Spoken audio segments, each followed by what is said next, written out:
И спас волк воинов, и дал им силу свою и новое имя. И поклонились ему воины, и пошли в походы. Многие народы покорили они, и всех нарекали тем именем. Прошло время, и исчезли великие воины, но сохранилось имя, и поныне те народы зовутся тюркскими.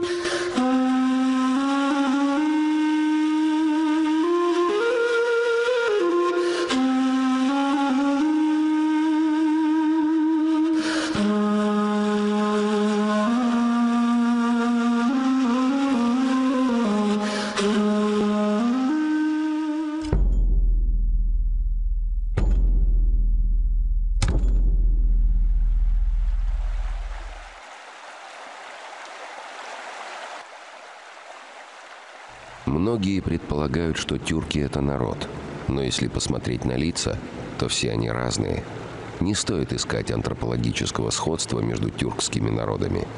Дело в том, что 2500 лет назад на Алтае родилась культура, которую стали называть тюркской.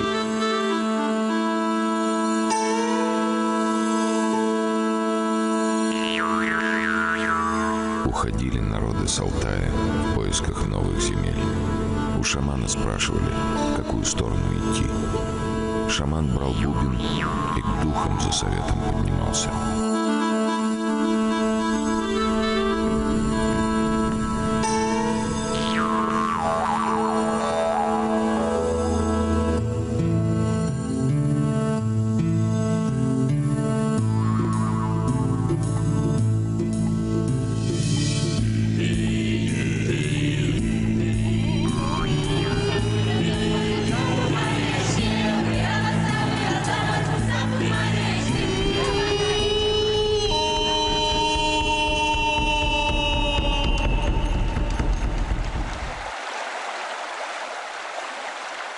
Поселилось тюркское племя у большой реки.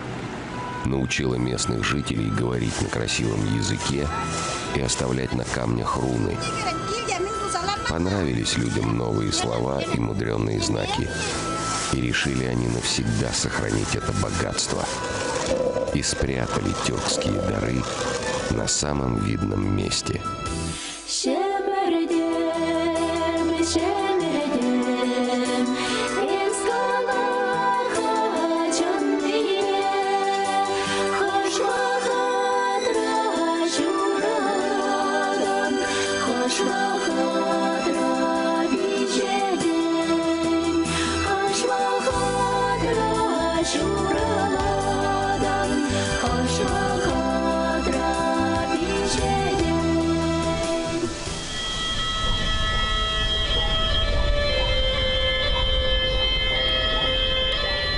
Абашевский район для чувашского народа – легендарное место.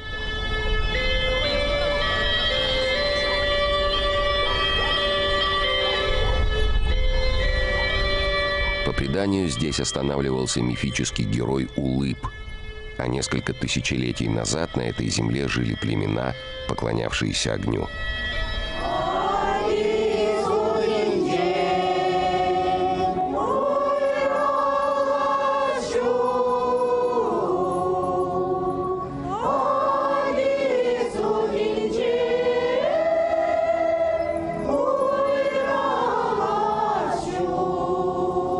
Сценарий обряда восстанавливали по крупицам. Энтузиастам помогали ученые.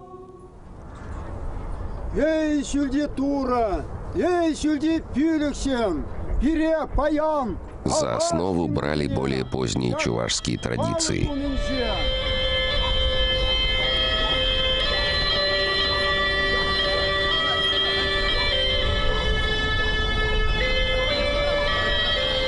Например, в каждом обряде приносят жертву. В данном случае взяли яйца – символ продолжения жизни. Мужчина, юноша и мальчик символизируют преемственность поколений.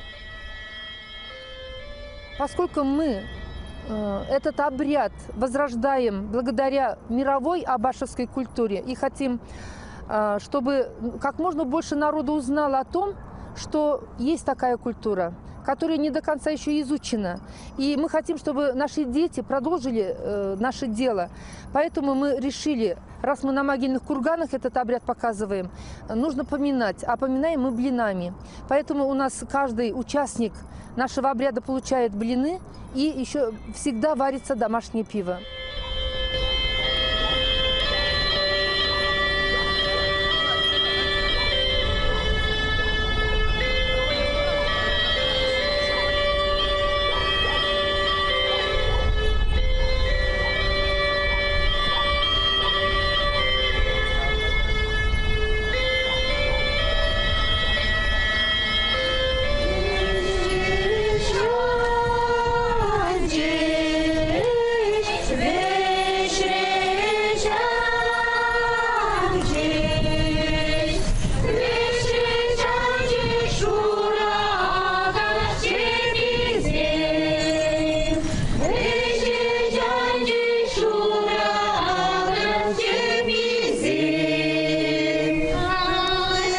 Кульминация обряда – разжигание костра. Упра заморча, всяк полга сыхла заморча.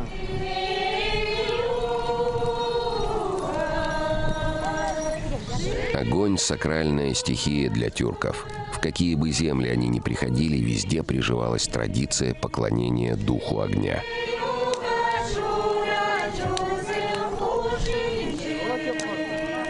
Мы так понимаем, что народ поклонялся, обращался к стихиям воды, солнца, неба, огня, с тем, чтобы они даровали народу благосостояние, благополучие, чтобы и скотина была целая, и люди были здоровы, и весь народ процветал. Тюрки верили, что он доставляет людские просьбы божествам, очищает от всего плохого и оберегает от злых духов. Поэтому к огню относились с почтением. Обряд поклонения огню в старину проводили перед началом любого дела.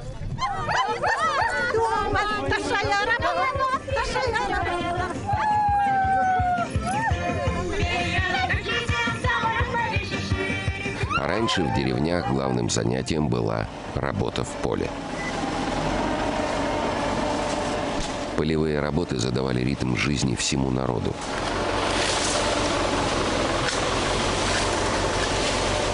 Хмель – традиционная сельхозкультура для Чувашии. Народ возделывает его с незапамятных времен.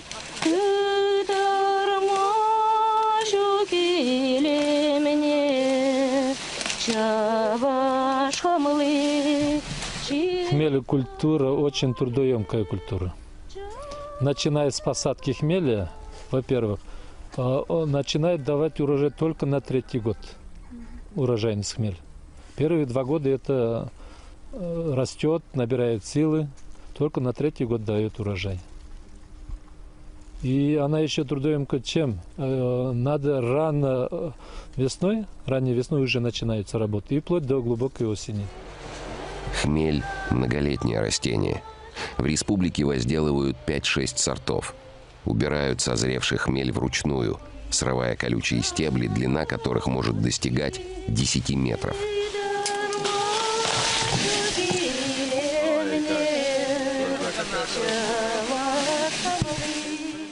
Чувашии выращивают 90% российского хмеля.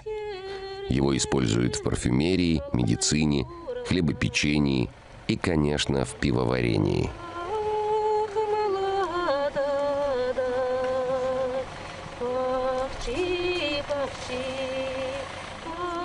Я помню, как оно варилось, как оно готовилось, как проращивалось зерно, в данном случае ячмень или рожь. Потом она проращивалась, она в печке в русской сушилась. Потом я сам ездил на мельницу, обмалывал все это дело. Потом варилось сусло. Потом все это через фильтры соответствующие, которые, таким крестьянским методом они были сделаны, это мастерство соответствующее, и этот фильтр был идеальный. И до начала земляных работ всегда мама в погреб заготавливала 200-литровую бочку пива. И его иной раз во время сенокоса нам детям давали, потому что сенокос этот, с одной стороны, очень такой тяжелый труд, и это калорийный такой напиток восстанавливал энергию у любого человека. И тем самым хороший нормальный двор сегодня в сельской местности имеет вот этот напиток.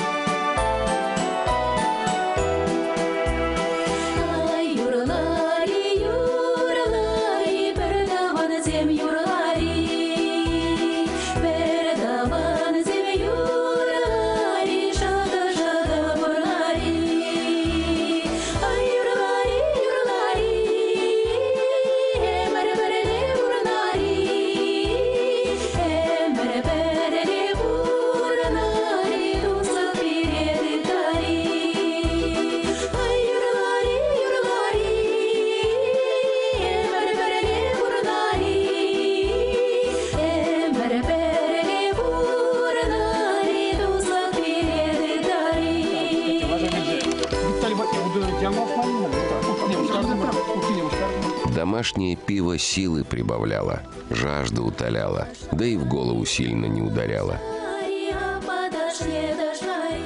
Поэтому чуваши хмельной напиток ценили. В честь него в старину проводили праздник Кёрсари – осеннее пиво. К торжеству готовились заранее, старались завершить все сезонные дела. В это время во всех селах проводили ниме – это соседская помощь. В деревне собиралась артель и помогала всем. Обычно это были дела, с которыми в одиночку тяжело справиться. Например, просушенное сено в сток собрать или дом построить. Работу делали на совесть. Но старики все равно за артелью присматривали, песнями подбадривали.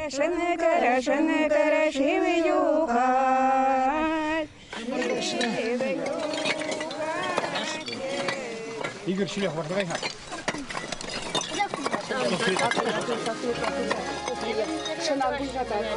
А если требовалось, то и совет давали. Например, красивое ли платье сшила девушка, правильно ли узоры вышила.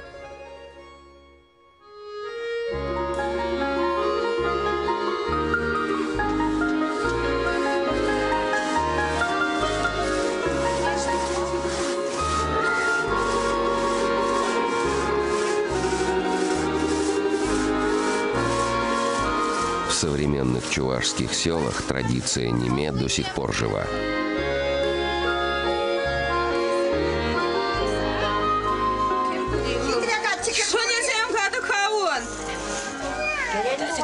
Тем более сейчас, когда народ стал возвращаться в деревни, возрождать старинные обычаи и организовывать фольклорные коллективы.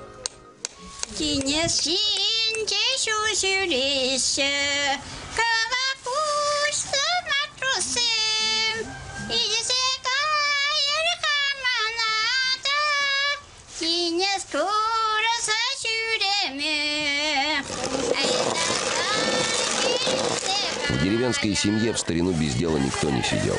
У всех были свои обязанности. Каждый делал то, что у него лучше всего получалось. Девушки и пожилые женщины обычно пряли или ткали. А те, кто при большой силе, ни от какой работы не отказывались.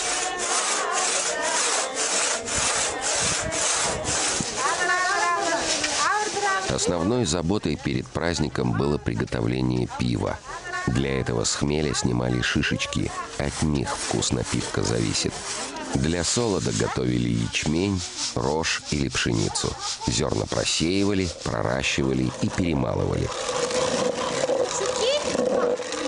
В основном в каждом доме женщина варит пиво. Это должны были уметь. Вот кто замуж выходит, это уж обязательно. Женщина должна варить пиво. Но вот все чувашские древние обычаи соблюдает Валентина Федоровна. В старину пиво варили на улицах в больших котлах. Процесс был трудоемкий, поэтому за один раз старались приготовить как можно больше напитка. Пока хмель закипал, готовили своеобразный фильтр в специальном корыте. Соломой засыпали деревянную решетку. Сверху равномерно выкладывали солод. К этому времени и хмельной отвар поспевал.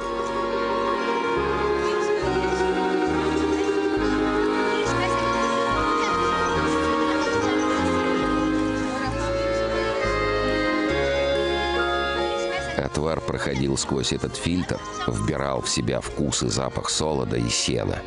Конечно, напиток потом еще настаивался определенное время. В него для крепости добавляли дрожжи.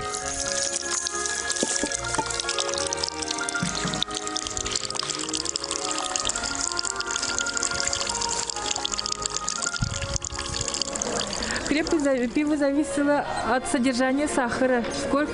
А сахара в то время не было. Вот именно солод, его же бродил он, подслащался он натуральным способом. И вот именно от этого и зависело, сколько солода и сколько времени выдерживалось, бродилось оно.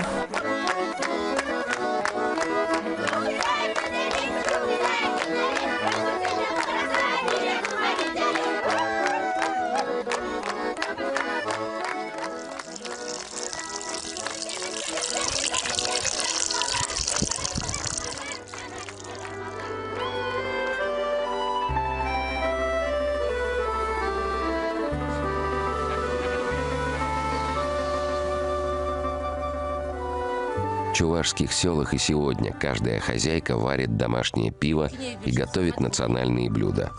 Шурбе, шартан, сурме, сутта. Сутта – это кровяная колбаса. Для нее нужны кровь, сало, соль. Иногда добавляют крупу. Все это смешивают и закладывают в натуральную оболочку – бараньи кишки. Вообще при разделке туши ничего не выбрасывается. Из всего можно сделать деликатес, считают чувашские хозяйки.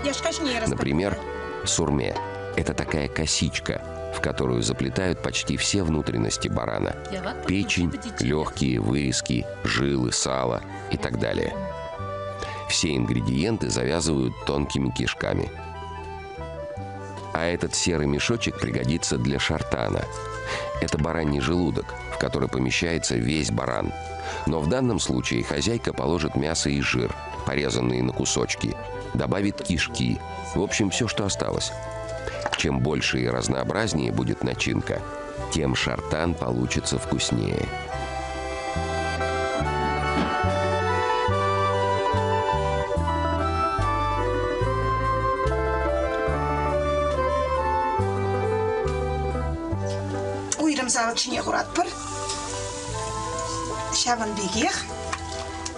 Отварную косичку, кровяную колбасу и мясо отправляют в один котел.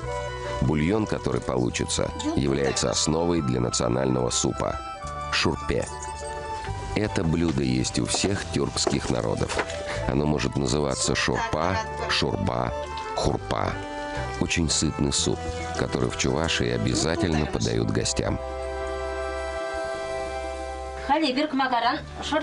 А вот шартан кладут в печь, в которой уже огня нет, а жар еще остался.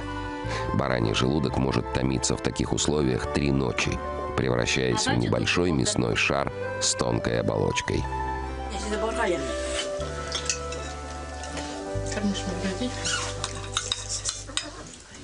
Все эти блюда подают на праздники. К ним обязательно добавят чувашские вареники, хулпу, мясной пирог и, конечно, пиво. Такой богатый стол чуваши накрывают, встречая гостей, отмечая семейные торжества и, конечно, большие обрядовые праздники. Вот от этих блюд я бы не отказался ни от одного вида. Сейчас создаются наши пункты общепита, ресторанчики, кафешки. Мы хотим возродить на самом высоком уровне нашу кухню, кухню чувашской культуры.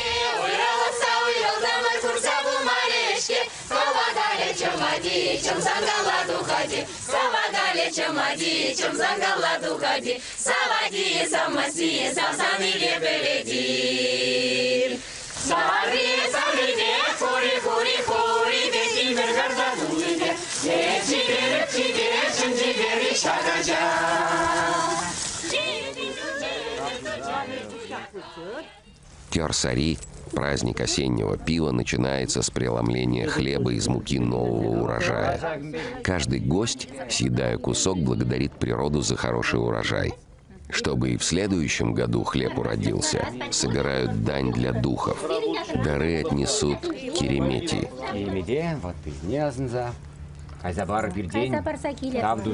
Это священное место.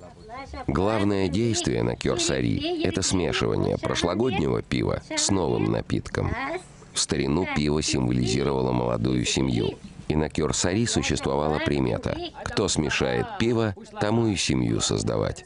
Поэтому купажом занимались исключительно девушки.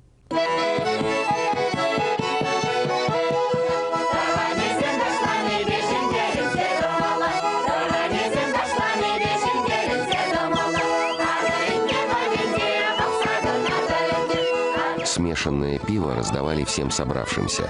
Этот древнейший напиток известен человечеству несколько тысячелетий. Ученые предполагают, что пиво пили все тюркские племена, но традиции пивоварения сохранились только в Чувашии.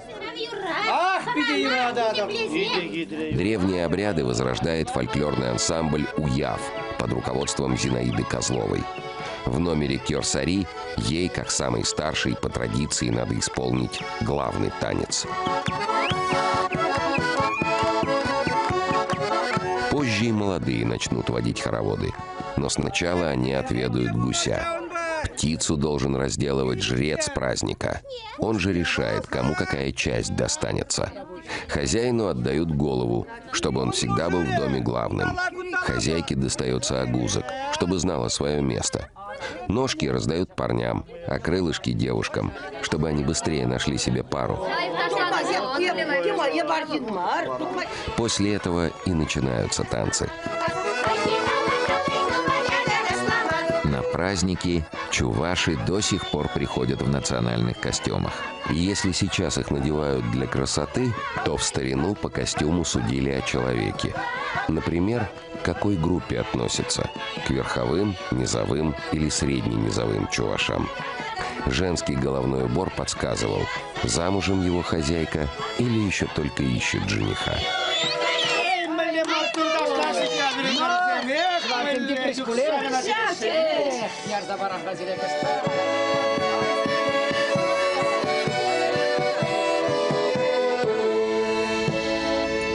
А по сравнению с женским костюмом, на голове у нее округленная шапочка, вся вышитая бисером. И вот эта высокая часть, она, верхушечка, она закрыта. И здесь у нас прикрепляется такая макушечка. Почему существует только у чувашского народа такие макушечки? Они, опять, тут можно сказать, что они показывают связь с космосом, связь мироздания человека, значит. И далее, в нагрудной части в этом костюме тоже свое девичье нагрудное украшение.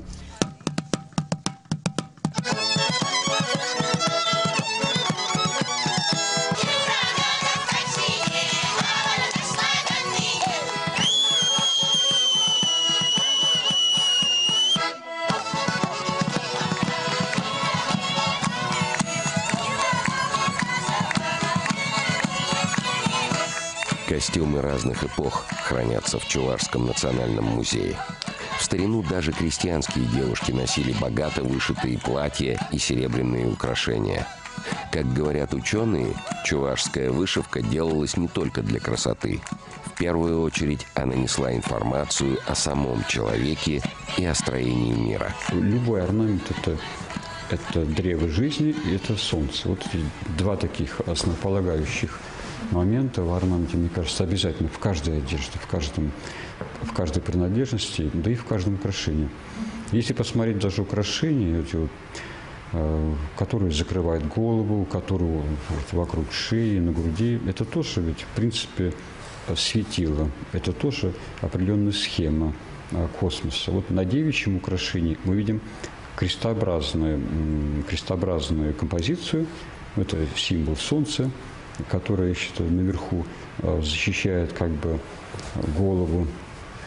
Вообще это как модель тоже космоса со светилом в центре. Есть версия, что в вышивке зашифрованы руны, и в старину мастерицы могли стишками написать послание, например, своему возлюбленному. Эту версию поддерживает чувашский ученый Алексей Трофимов. Есть слова, есть небольшие предложения, я бы сказал. В них в основном встречаются имена и посвящения. «Я тебе дарю», но там не найдем мы какие-то другие наши слова. Вот там это связано было с самой этикой, эстетикой. И «я дарю», и сохранишь имена вот этих вышивальщиц. Алексей Трофимов много лет изучает руны. Он предполагает, что рунопись в Чувашии развивалась до XVIII века. В музее хранится камень с древним текстом. Этот памятник истории нашел именно Трофимов. Мне попалось вот эти, значит, самые, вот эта линия, эта линия, эта линия. Почему-то, значит, я держал вот так вот, вот так вот. И, конечно же, это знак. Вы не знаете, какое удивление, что произошло ко мне, у меня, значит, внутри, во внутреннем мире, когда пальцы, значит, почувствовали, это знак рунической письменности, идущий издалека, от древнейших времен. Пальцы. Потребовалось много времени, чтобы расшифровать руны. По мнению ученого, надпись посвящалась основателю села. Потомки просили его помогать им. Защиту и помощь ждали не только от духов предков, но и от орнаментов. Вышивки в старину считались оберегом, поэтому свадебные наряды так богато расшивали. Вот здесь у нас невеста, костюм невесты, точнее сказать. Она изображена ожидающая жениха. Узоры должны были максимально защищать человека от дурного глаза и злых сил. Поэтому свадебные наряды расшивали так богато.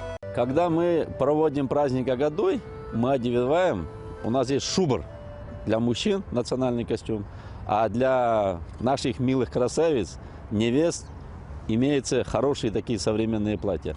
И каждая семья, в принципе, это не повседневные как бы носки, но их хранят, чтят и ценят.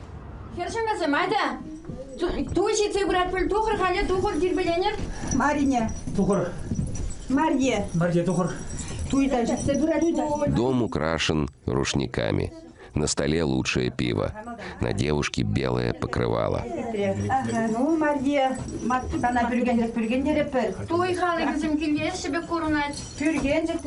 Верные признаки чувашской свадьбы. В доме невесты готовятся к девичьей свадьбе.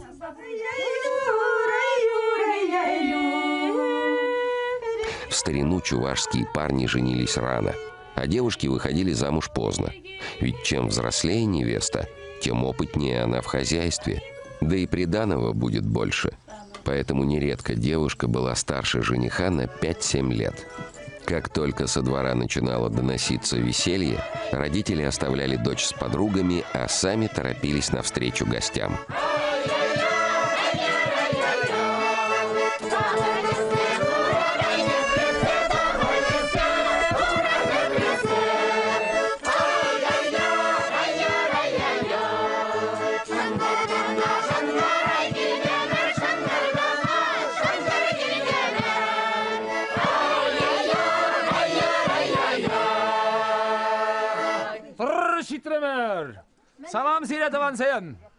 Свадебное шествие возглавлял дружка Балагур, как правило, старший родственник жениха. Он-то и вел все переговоры на тему «У вас товар, у нас купец».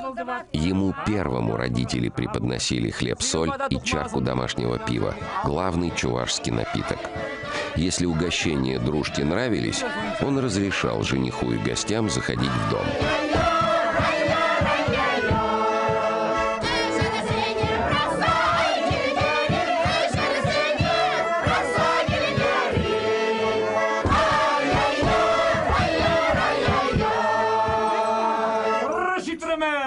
Свадьба – это демонстрация семейного достатка и умения хозяев. Вышивки говорили о трудолюбии невесты, а серебряные украшения – о богатстве приданого.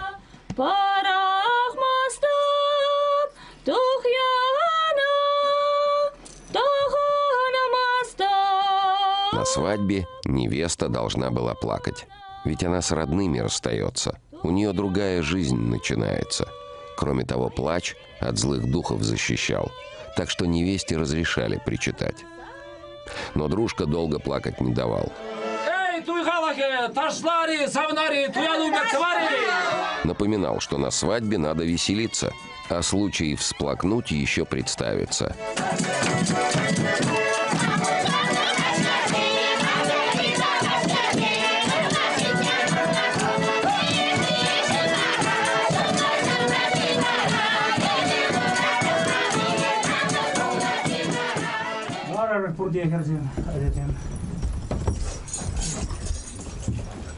Самый трогательный обряд на свадьбе – родительское благословение.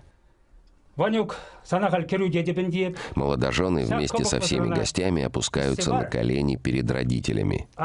Отец и мать по очереди дают свои напутствия. И обязательно немного денег, чтобы молодые жили в достатке.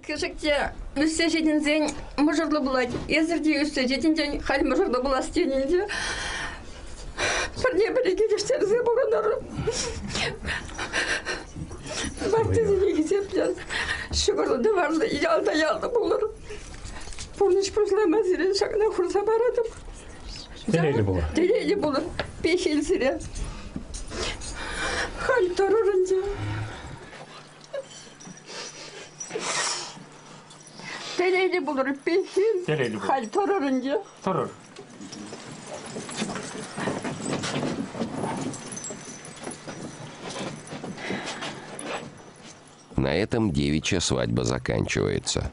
Молодые гости уезжают в дом жениха, где веселье продлится еще несколько дней.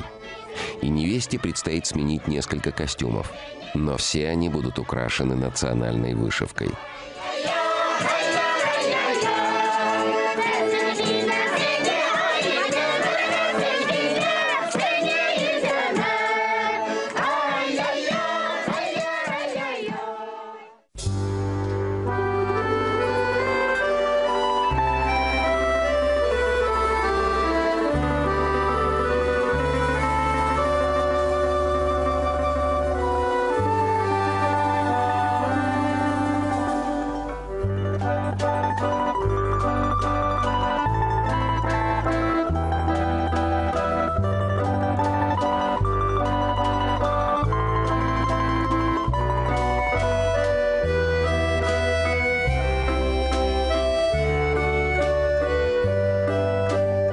Чувашская вышивка и национальные костюмы вдохновляют многих мастеров. Старинный серебряный головной убор, музейный экспонат, расшитая в национальном стиле рубашка и тенденции высокой моды. В итоге наряд, достойный знатной особы прошлых веков и современной модницы. Это творение известного модельера Игоря Додиани. Коренной москвич, он уже более 10 лет живет и работает в Чебоксарах. Одна из его коллекций была посвящена искусству чувашского народа.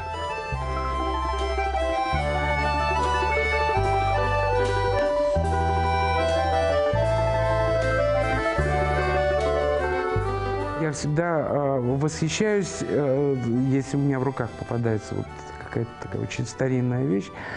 Я пытаюсь сочинить что-то, а кто это мог сделать, а как это. Ну и потом всегда тоже возникает вопрос. Представляете, лучина, темнота, и человек сидит и вышивает. Вот это, конечно, меня всегда это потрясало. В его мастерской трудится несколько человек, которых Игорь Додиани называет семьей. Он переносит свои идеи на бумагу, а они воплощают их в тканях. Я говорю про бредни, да, любого художника, там, значит, можно нарисовать что угодно. Но есть одна серьезная вещь. Вот то, что ты придумал на листке бумаги. Из другой бумаги нужно создать форму, которую ты в конечном результате хочешь получить. Вот это вот мой милый, очаровательный человечек, который создает эту форму из сначала бумаги. Она делает вещи без примерки. Он создает костюмы для многих известных людей. Его творчество покорило княжескую семью Монако. Он автор костюмов к историческим фильмам Дружининой. Говорит, самой сложной работой было платье крестьянской девушки. Я вам сейчас покажу вещь, которая сделана полностью от начала до конца, от создания самой ткани до рисунка. То есть вот примерно такая история. Девушка сидит в доме, у нее нет ни прислуги, она сама прислуга, но она хочет красиво выглядеть. И она создает себе наряды. То есть она вяжет мехом, деревянными спицами и деревянным крючком. Значит, она что-то вышивает, создавая красивый орнамент и узор. Ну, каждый из нас сегодня представляет, что такое лен. Да? То есть льняные полотенца, льняные простыни, льняные скатерти и так далее. То есть фактуру она представляет. Вот я вам сейчас показываю. Вот это полностью лен. Но сначала продергивается и выдергивается ниточка, а потом иголочкой создается орнамент и рисунок. Понятно, да? Вот я сейчас могу на просвет показать. И только потом вещь сшивается. Вообще вот удивительная, уникальная вот такая вещь. Идеи для чувашской коллекции подсказывают старинные наряды, древние украшения, которым отводится ведущая роль в костюме. Иногда выбор материала и узора диктует предыстория костюма, которую Додиани сам и придумывает. Например, история романтической любви в чувашской деревушке, где много цветов и уже наступила осень, превратилась в подвенечное платье из бисера, где каждую бусинку нанизывали вручную и внимательно высчитывали узор.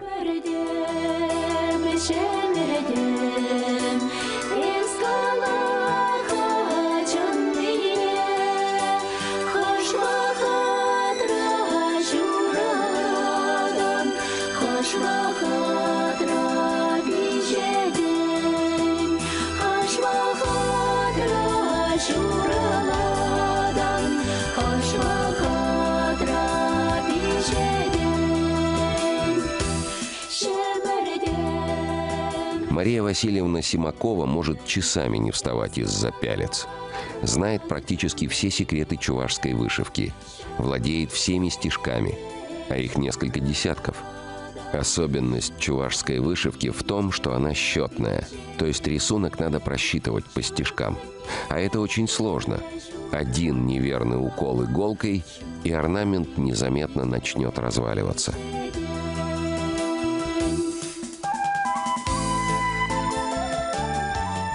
В вышивке в старину старались использовать чистые цвета – красный, синий, черный и желтый. А еще в узорах зашифровывали послания. Руны есть у нас, но сейчас давно уже перестали по этим рунам как-то работать, вышивать. А раньше все это было. Вот в чувашской вышивке там говорили, вот письменность это. Письменность там есть. Если раньше вот умели читать вот это вот, я знаю, вот там, здесь вот небо земли, небо, врата неба считается, врата земли. В старину чувашских девочек с 5 лет сажали за пяльцы. К своей свадьбе они должны были расшить не 1 десяток рушников, скатертей, рубашек, платков. Мастерство в прямом смысле было залогом успешного замужества. Мария Васильевна уже давно сбилась со счета. Ее работ хватило бы нескольким девушкам на приданное. Многие ее вышивки хранятся в музеях Москвы, Санкт-Петербурга, Чебоксар. Чтобы получился один такой рушник, требуется несколько месяцев кропотливого труда. В награду – мировое признание. Я один пример скажу. Участвуя ежегодно на международной выставке «Зеленая неделя», которая проводится под эгидой правительства Российской Федерации, в данном случае Минсельхоз России, наша вышивка чувашская раскупается там на расхват. Я никогда не думал, что в Германии проводятся специально праздники костюмов разных, и наши костюмы с чувашской вышивкой выигрывают, и люди становятся победителями. В чувашском орнаменте, впрочем, как в самом национальном костюме, зашифрованы не только рунические письмена, но представления народа об устройстве мира. Может, поэтому работы чувашских мастериц такие красивые. Чувашская вышивка способна пробудить интерес к истории народа. Фольклорные коллективы – частые гости этой маленькой звукозаписывающей студии. Давай, пусть проверим. Ее руководитель Алексей Иванов помогает артистам. Записывает их выступления, выпускает аудиодиски. Он сам большой поклонник народного творчества.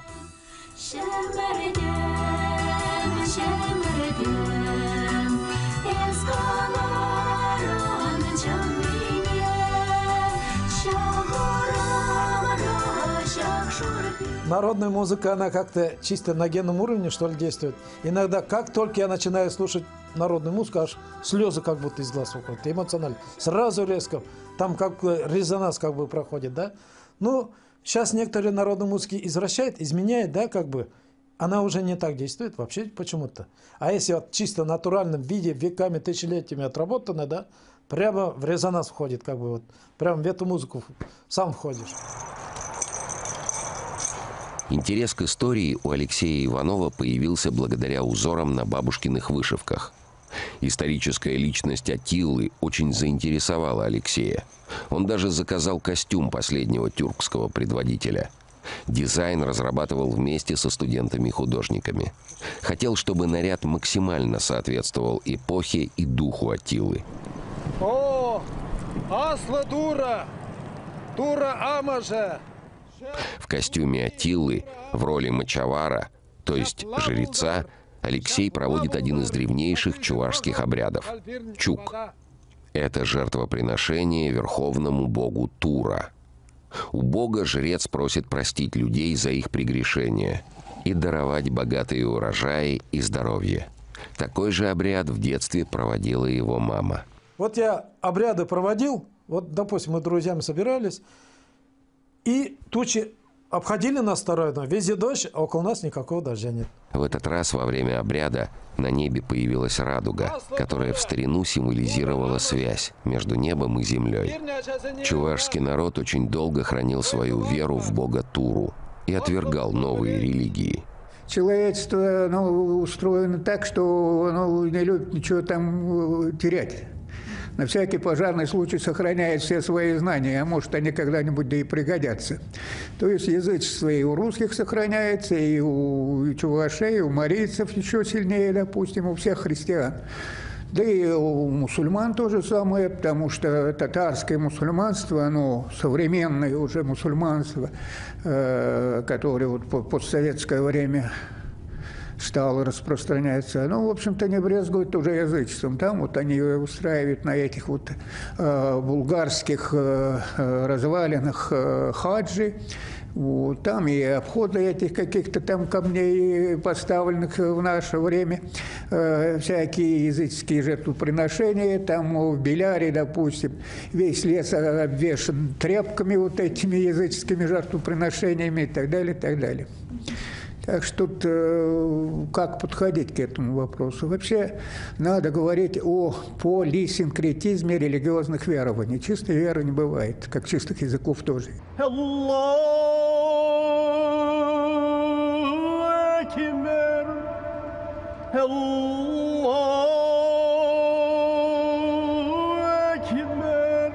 Когда на земли Волжской Булгарии пришел ислам, чувашей, принявших его, переименовывали в татар. В Казань они, конечно, не уезжали, оставались на родной земле, но старались держаться вместе. Так в Чувашии появились татарские деревни. В 2010 году в селе Шигырдан была построена центральная соборная мечеть в честь 3 сподвижников пророка Мухаммеда, которые проповедовали ислам в Булгарии. Здание – точная копия булгарской хан-мечети. Построена она на средства селян и символизирует возрождение мусульманских традиций.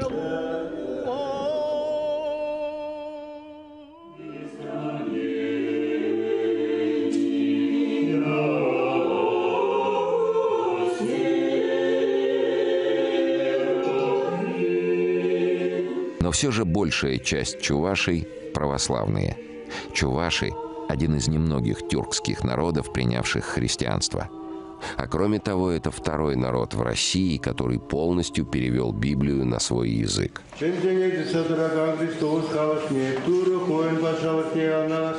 В храме Вознесения Христова службы идут на двух языках – церковно-славянском и чувашском. В Чебоксарах это пока единственная церковь, где молитвы звучат на национальном языке. Организовал службы отец Михаил.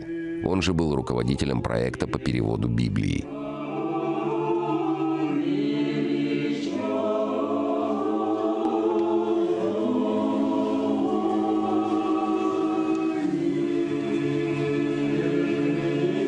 У нас были сильные дебаты, например, не могли перевести «Господь Бог». У нас Бог переводится, а Господь нет. И вот, и наоборот, Господь переводится, Бог не переводится. А вот у нас одно слово «тура». По-еврейски «тора», а вот у нас «тура». И никак вот не переведут. И решили переводить это слово как «верхний хозяин», «шулхуджа». Ну, многие не соглашались, и мне приходилось даже, когда комиссия была, настаивать, спорить и доказывать. Ну, священники даже в одно время обижались на меня.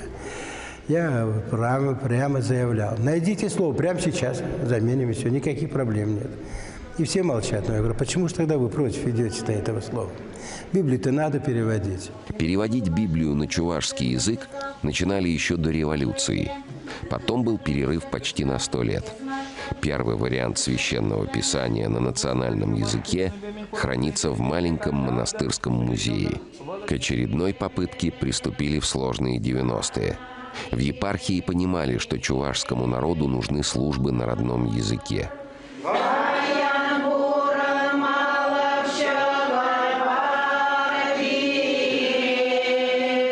Где служба совершается только на чувашском родном языке, для народа она очень приемлема. И бабушки, они не могут понимать по русскому языку, по славянскому тем более. Еще сложнее. Но когда они молятся на родном языке, у них прошибают слезы. Над переводом трудилась группа авторов. Выпускающим редактором была известная чувашская писательница Ева Лисина. Она вспоминает, когда только приступила к работе, первые 100 страниц дались на удивление очень легко. Вот через 10 дней я с наслаждением беру свою рукопись, хочу отредактировать. И Господь мне сразу дал урок. Я открываю, ничего нету, а там 100 страниц. Я лихорадочно листаю. На последних страницах есть какие-то вот вдавленные строки. Якобы тут написано. Мне был полный шок.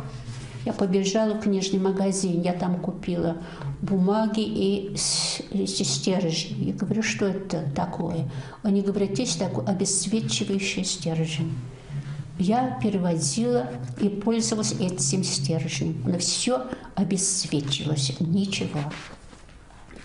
Я пришла домой, это сейчас я вот могу, что произошло. Тогда же нет, никакой практики не было. Я вообще очень редко плачу, я заплакала, и на следующий день начала заново переводить. Я переводила еле-еле, с таким страхом. И у меня в каждом стихе возникали вопросы, и с тех пор вот все это осталось. И страх, и необычайная осторожность. Работа над переводом длилась почти 20 лет. Переводчиком Ева почувствовала себя только на 5-й год, когда сделала окончательный выбор между священным писанием и художественной литературой. Говорят, язык, на который переведена Библия, никогда не умрет. Когда-то Чувашия была насильно крещена, но именно христианство подарило красивому чувашскому языку бессмертие.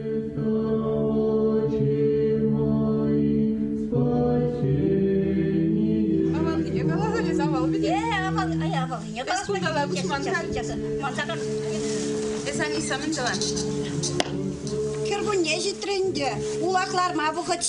Чувашский язык в тюркской группе стоит обособленно. Мнения ученых разнятся. Одни склоняются к тому, что он сильно ассимилировал с иранским, другие придерживаются мнения, что чувашский язык, наоборот, сохранил чистоту тюркского языка.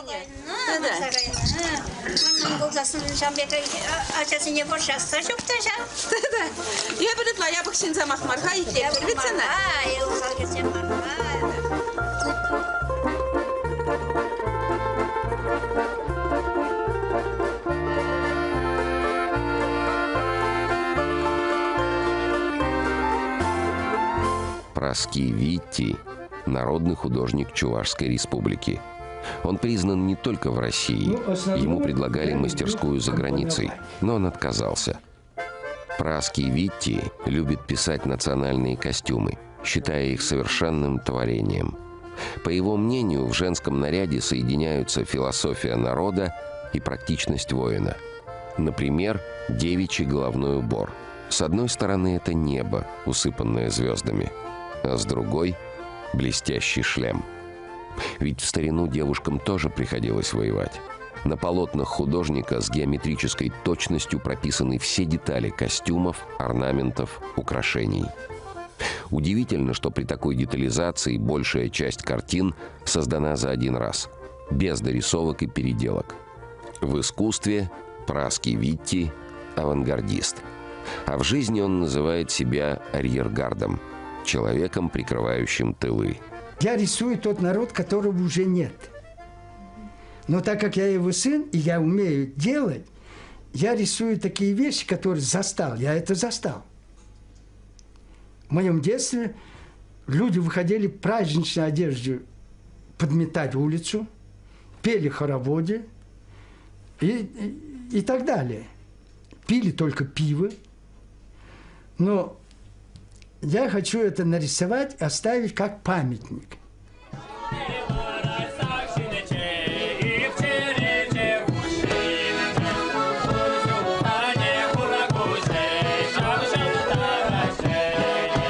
Самые ценные памятники старинной чувашской культуры – это обряды, которые сегодня возрождают творческие коллективы республики. Зима в Чувашии обычно снежная и морозная. В эту пору в старину народ отдыхал. Молодежь гуляла на улицах, группами переходила из дома в дом, где намечались посиделки – улах. Устраивали их девушки, чтобы вместе заниматься рукоделием, а заодно и повеселиться. Главным угощением на посиделках было, конечно же, пиво. Хозяйка каждому гостю преподносила хмельной напиток. Это было знаком уважения и расположения. На посиделках за молодыми обязательно присматривали старшие. Но это не мешало парням и девушкам веселиться и выбирать себе пару.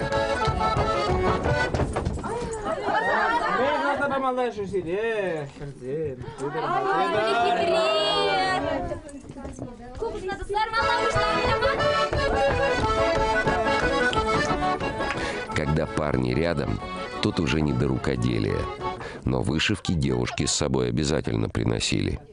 Ребята девичьи работы рассматривали и решали, какую мастерицу стоит взять в жены. Зачастую на посиделках и выяснялось, что избранница-то уже при женихе.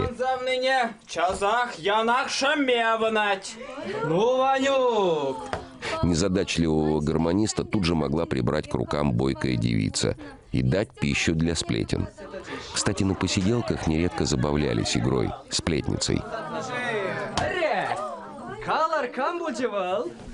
Заводила строго спрашивает: кто на мосту долго прощался, обнимался?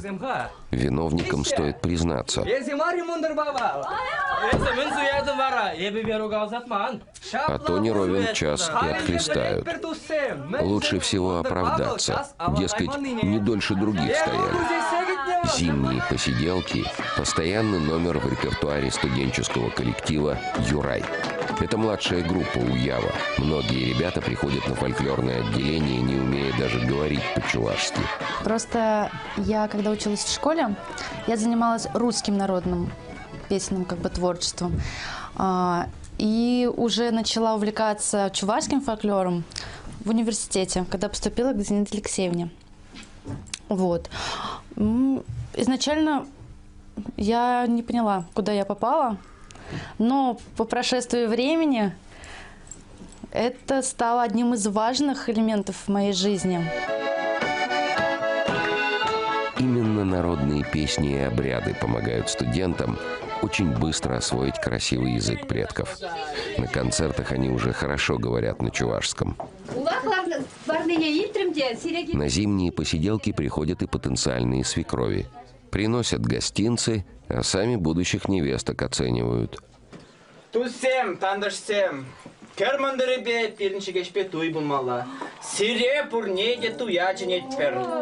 конце посиделок та из девушек, что уже собирается замуж, просит подруг на прощание спеть ее любимую песню.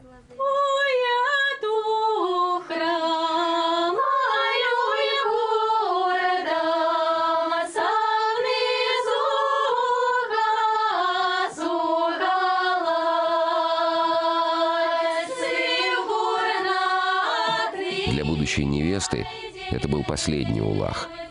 Осенью девушка выйдет замуж, и для нее начнется череда других обрядов и традиций.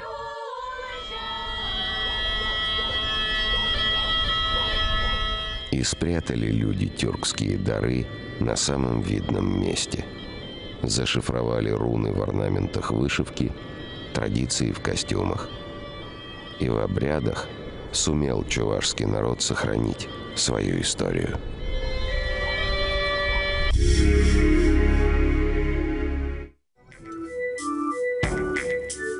Тут очень мощный очаг духовной энергии, поэтому сюда стягиваются шаманы разных народов. Спецпроект телеканала «Мир». Тюрки России. Алтай. Завтра в 23:05.